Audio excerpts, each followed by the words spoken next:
We're here at Camp Shelby, Joint Forces Training Center today, and this is actually at one of their tactical training bases where troops sometimes rotate in and train.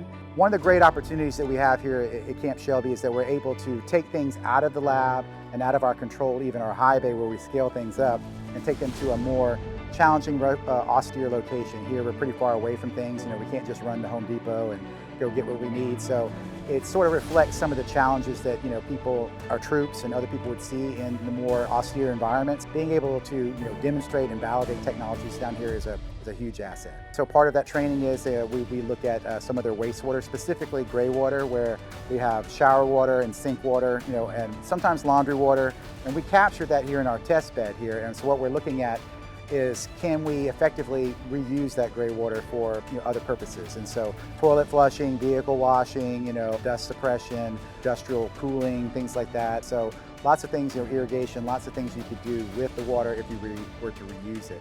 Recycling would be an ultimate goal, and that's going to be used for the exact same purpose. So the shower water would be treated, go back into the shower as you reuse it. And so we're treating it to a very high quality. We're shooting for drinking water quality water. We're not saying that this is drinking water, but the quality is that of drinking water, so it would be safe. And so one of the things that we're trying to do through our multiple pilot and prototype systems here is we're evaluating technologies and processes to see how safe is safe and define that. Hopefully that data will help people make decisions in the future on how we can wisely reuse water and decrease water demand.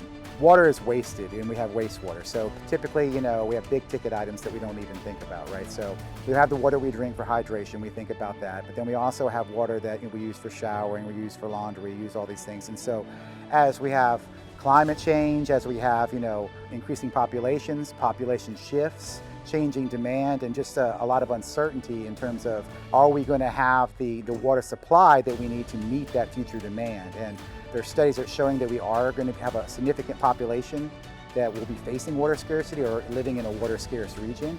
So as the demand increases, I think that we're going to have to figure out a way to be smarter about water, and I think reuse is going to be part of the equation.